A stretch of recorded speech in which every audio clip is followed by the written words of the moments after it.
Meu amigo vascaíno, reviravolta total, mudanças aí no sistema de contratação do Vasco da Gama, negociação mela, jogador vira prioridade. A gente vai falar muito aqui sobre alguns contratempos aí em outras negociações do Vasco da Gama. A gente que aguarda o posicionamento do Alexandre Matos e também aí da cúpula da 777 para dar explicações no dia que será a estreia do Vasco da Gama no ano de 2024. Vasco que vai atuar em dois jogos aí, em duas competições no dia de hoje. A gente vai atualizar tudo no tocante aqui à situação de contratações. Peço a você que não é inscrito no nosso canal para se inscrever. Deixe o seu like ou o seu dislike e ativem o sininho. Vamos começar falando aqui sobre os jogos de hoje, porque hoje é a estreia do Vasco da Gama com um time alternativo no Campeonato Carioca contra a equipe do Boa Vista, e o Vasco também estreia no torneio Série Rio de la Plata, lá no Uruguai. Muito cuidado com relação ao horário, porque o Vasco da Gama vai jogar pelo Campeonato Carioca às 19h30, às 7h30 da noite, e o jogo do Vasco da Gama no Uruguai é às 22h15 da noite, às 10h15 da noite. Bom, o time que vai atuar lá no Uruguai está definido e com algumas surpresas. Duas surpresas. Robert Rojas jogando na lateral direita e o Paê começando no banco. O nosso treinador vai repetir a mesma escalação do time que atuou contra a seleção de Maldonado.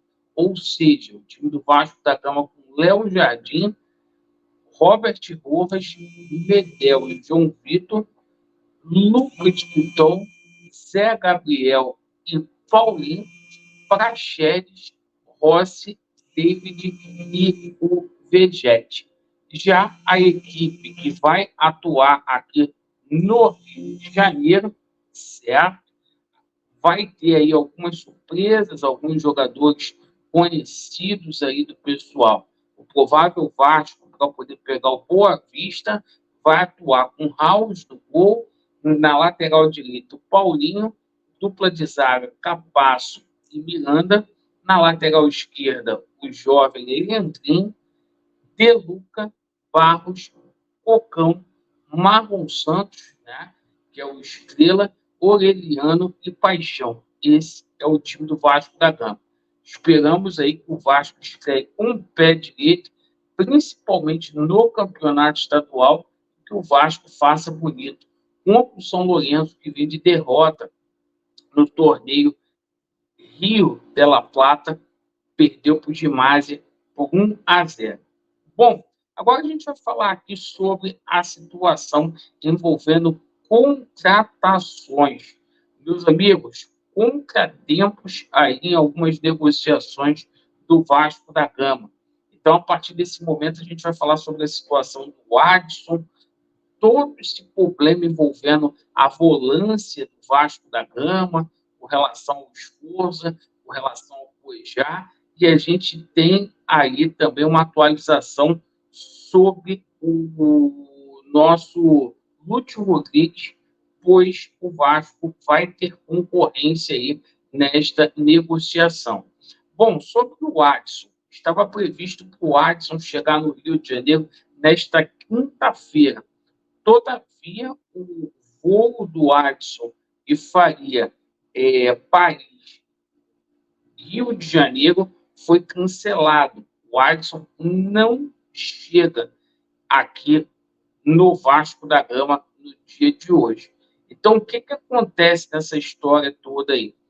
O Adson, ele vai integrar a equipe aqui no Rio de Janeiro. Ele já não viaja mais para o Uruguai, certo? Vai vir direto aqui para o Rio de Janeiro, já para integrar a equipe que vai disputar o Campeonato Carioca. Hoje já é dia 18. O seguinte, situação envolvendo aí o Sforza e o Cuejá. Ontem essa situação do Sforza pegou todos de surpresa. Por quê? O treinador já havia se despedido do atleta, o treinador do New One Boys. O presidente também já dava a negociação como certa. O Vasco tinha fechado aí a negociação por cerca de 24 milhões de reais, só que na hora de depositar a grana, a 777 Partners voltou atrás do negócio. Isto por quê? Isto porque o nosso treinador, segundo foi noticiado na imprensa, optou por trazer um jogador mais preparado, que é a prioridade, o Gustavo Cuejá. Ele quer o Gustavo Cuejá. A 777 disse: olha, não tem investimento para poder trazer os dois. Opta por um, Ramon Dias. O Ramon Dias foi lá, optou pelo Gustavo Cuejá. É isso que foi noticiado aí na imprensa. Como que está essa situação do, do Vasco com Gustavo Cuejá? Entre Vasco e Gustavo Cuejá, está tudo acertado.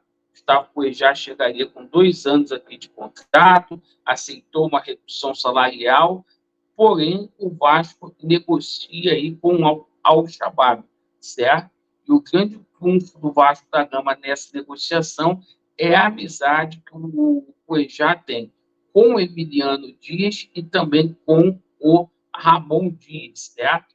Então a situação do Cuejá está caminhando aí para um desfecho positivo. A gente aguarda aí posicionamento da 777 Partners.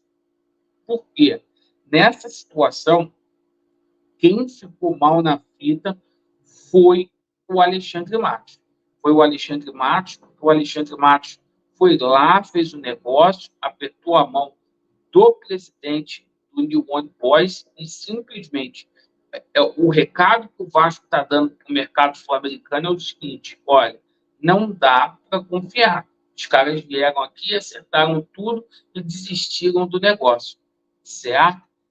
O grande problema que a gente também tem que colocar aí na questão é a situação aí de dinheiro. Por quê? O Vasco acabou de receber aí 50 milhões limpinhos aí do nosso Gabriel Peck. O Vasco acabou de acertar um patrocinador de 45 milhões. O Vasco acabou de receber aí cota de direito de transmissão de TV do Campeonato Carioca. O que está sendo feito com esse dinheiro aí? A 777 precisa responder sobre isso. E sobre a situação aqui, hoje, que a gente toma conhecimento do Lúcio Rodrigues, né? Que é uma negociação para lá de complicada aí, é a seguinte, né? É que o River Plate entrou na parada e disputa aí o jogador com o Vasco da Gama. Vamos aguardar as cenas dos próximos capítulos. A gente tomou nota aí que o Alexandre Matos tem aí negociações apalavradas, encaminhadas, fechadas, mas que depende de toda essa parte burocrática da 777 liberar uma coisa que é do Vasco. Esse dinheiro aí é da compra de 70% da SAF do Vasco. Então a 777 aí atrapalhando o meio-campo ali e, pô, se continuar assim, o Ramon Dias vai se desgastar o Alexandre Matos e a situação não vai ficar legal. Bom, torcemos aí para o Vasco para que dê tudo certo nesses 2 jogos de hoje. Vasco neles e a verdade prevalecerá. Valeu!